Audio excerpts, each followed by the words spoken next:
এখানে যতদিন মন চায় আপনারা খেলা চালিয়ে দিতে পারবেন। যতদিন আপনারা চাইবেন এখানে খেলা চলবে। আমি ফুটবলকে ভালোবাসি। বিশ্বনাথের ফুটবল উন্নয়নে সবসময় আমার সমর্থন থাকবে। এই কথাগুলো সাধারণ কোনো অতিথি নয়, এই কথাগুলো একজন দায়িত্বশীল অভিভাবকের। দর্শক, আমি বলছিলাম সদ্যপ্রয়াত সোহেল আহমদ চৌধুরীর কথা। তিনি ছিলেন একাধারে ক্রীড়ামনা, মিশুক এবং দায়িত্বশীল রাজনৈতিক ব্যক্তিত্ব।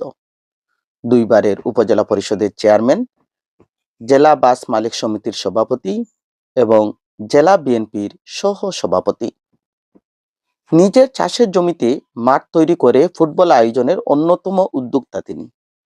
এই মাঠেই বিশ্বনাথ ফ্যান সার্কেল বিএফসি বারবার খেলার আয়োজন করেছে। চতুর্থবারের মতো এই মাঠেই তিনি ছিলেন প্রধান অতিথি। সেদিন নৈশভোজে কোনো কথা যেন বাদ রাখেননি তিনি। ক্লাব কিভাবে চলবে, ফুটবলের উন্নয়ন কিভাবে হবে, প্রবাসী পৃষ্ঠপোষকরা কিভাবে আরো সক্রিয় হবেন, সব কথা গুছিয়ে বলে গেলেন। কিন্তু নিয়তির ডাক পড়ে যায় হঠাৎই। ত্রয়োদশ জাতীয় নির্বাচনে তাহসিনা রশদির লুনার শেষ প্রচারণায় যোগ দিতে গিয়ে মিছিল সহ আসার পথে তিনি হৃদরোগে আক্রান্ত হন। মেডিকেলে নেওয়া হলেও সময় আর মেলেনি। যে মাঠে দাঁড়িয়ে তিনি পুরস্কার বিতরণ করেছিলেন, সেই মাঠটি যেন সবার অজান্তেই তার শেষ বিদায়ের অপেক্ষায় ছিল। হাজারো মানুষের ভালোবাসা আর অশ্রু সজল চোখে মাঠের পাশেই চিরনিদ্রায় শায়িত হলেন তিনি। আপনি নেই, কিন্তু আপনার স্বপ্ন বিশ্বনাথের ফুটবল মাঠে বেঁচে থাকবে অনন্ত সময়।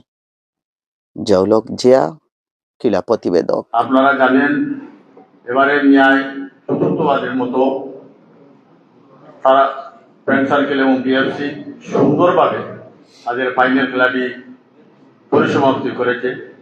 ফাইনাল খেলায় যত দর্শক সমাগম ঘটে এটা কিন্তু আমরা কখনো দেখি নাই।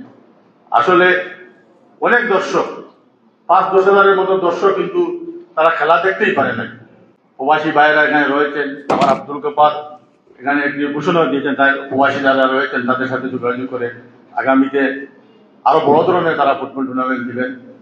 তারা যদি বড় ধরনের টুর্নামেন্ট দেন, এখানে আমরা চেষ্টা করব, এখানে বিভিন্ন ধরনের পন্থা রয়েছে, দর্শকের সমাগম কিভাবে আরো বেশি করা যায় অথবা তাদের জায়গা করে কিভাবে দেওয়া যায়। এখানে যদি আমরা চেয়ার টেবিলের যদি 2 ধরনের সারিটি ব্যবস্থা করতে পারি ভবিষ্যতে, তাহলে চেয়ারের পিছনে কিন্তু দর্শক ও দাঁড়িয়ে কিন্তু খেলা দেখতে পারবে, তাহলে দর্শকের পরিমাণ আরো বেড়ে যাবে। তাই আমরা ভবিষ্যতে এটা আমাদের যারা আছেন বাংলাদেশের দেশের যারা বিএফসি অথবা ফ্রেন্ড সার্কেলের যারা কমিটিতে রয়েছেন, তারা এটা চিন্তা করবেন দর্শককে কিভাবে খেলা দেখানো যায়। ফুটবল এমন একটি খেলা সবাই ভালোবাসে, তাই তাদের এই ভালোবাসার কারণে এবং বিশ্বনাথের যারা তাদের সাথে যাদের সম্পর্ক রয়েছে, ফ্রেন্ড সার্কেল যারা রয়েছে, তাদেরকে মাধ্যমে কিন্তু তারা কিন্তু বিদেশ বসেও তারা বিশ্বনাথের কথা চিন্তা করছে এবং বিশ্বনাথের কিভাবে তারা ডেভেলপ করতে পারে, অথবা বিশ্বনাথের যারা আমাদের বাইরে রয়েছে যদি খেলাধুলার মধ্যে মন থাকে তাহলে দেখবেন অন্যদিকে কিন্তু মন যাবে না, খারাপ পথে কিন্তু তাদের খেয়াল যাবে না। তাই তারা সেখান থেকে তারা চেষ্টা করতেছেন। এখানে একাডেমি তৈরি রয়েছে, আমাদের এখানে বিশ্বনাথের 4টি একাডেমি যারা রেজিস্টারভুক্ত।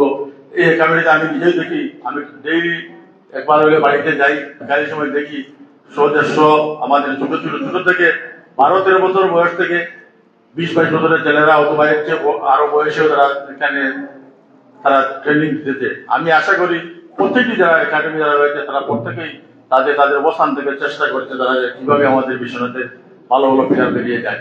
আমরা আশা করি এই যাত্রা যদি অব্যাহত থাকে, আমরা যদি থামে না যাই, আমরা যদি প্রতিনিয়ত যদি আমরা ট্রেনিং এর ব্যবস্থা করি, ইনশাআল্লাহ এক সময় বিশ্বনাথের ভালো ভালো মানের প্লেয়ার বেরিয়ে আসবে, এটা আমরা আশা করতে পারি। এবং সবচেয়ে ভালো লেগেছে প্রবাসী যারা অর্থায়নে কিন্তু এখানে খেলা চলছিল, তারা কিন্তু দর্শকের গ্যালারিতে বসে তারা দর্শককে কিভাবে চেষ্টা ছিল। সাধারণ মানুষ কিন্তু সেখানে বসেছিল প্যান্ডেলে। আমরা তাদেরকে বলেছি তাদেরকে আগে সম্মান দেওয়া হোক, কিন্তু তারা মনে করবে যে আমাদের যে বোর্ড মাইন্ড যেটা প্রবাসে যারা বসবাস করে, আসলে বাংলাদেশে যদি আমি 2-3 লাখ টাকা 1 লাখ টাকা দিতাম তাহলে কিন্তু আমার বড় চেয়ার লাগবে। এটা কিন্তু আমাদের বিষয়তে প্রবাসী যারা ছিল এরা কিন্তু মনে রাখা ছিল না।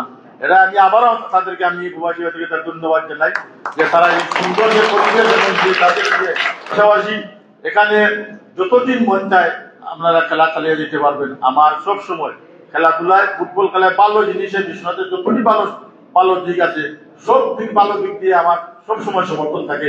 ইনশাআল্লাহ যুগ যুগ ধরে এই বিশ্বনাথের ফুটবল টিকে থাকবে এবং আমরা প্রবাসীরা শুধু বিশ্বনাথের এই ফুটবল খেলা নয়, বিশ্বনাথের স্কুল, মাদ্রাসা, কলেজ যতটুকু ভালো কাজ হয়েছে, যত ভালো কাজ হয়েছে কিন্তু এই প্রবাসী বাইরের অর্থায়নে কিন্তু বিশ্বনাথে সবকিছু হয়েছে। যতটা প্রতিষ্ঠান হয়েছে এই বিশ্বনাথে সব কিন্তু বেশিরভাগ প্রবাসী বাইরেরা তাদের অর্থায়নে হয়েছে। তাই এই ফুটবলের তাদের অর্থায়নে ইনশাল্লাহ এগিয়ে যাবে এবং দেশের বাইরে যারা আছে তাদেরকেও আমি ধন্যবাদ জানাই, দেশেও যারা আছে তাদেরকে ধন্যবাদ জানাই। ওদের সবাইকে ভালো থাকবে ইনশাল্লাহ। এবং যারা ফুটবল, যারা কোচিং এ যারা রয়েছেন, যারা দায়িত্বে রয়েছেন, অথবা আমাদের যারা এই যে ছোট ছোট যারা কোচিং করছেন, আমি তাদেরকে অনুরোধ করবো রেগুলার মিস করলে কিন্তু আবার আসলে অনেক পিছিয়ে যাবে। রেগুলার যদি প্রতি সপ্তাহে যদি প্রতি সপ্তাহে হয় তোমরা সেখানে উপস্থিত থাকবে। উপস্থিত থাকলে সবচেয়ে আমাদের খেলার যে গুণগত মান বাড়বে, সেই আশা ব্যক্ত করে আমি আমার উপস্থিত করছি। আসসালামু আলাইকুম।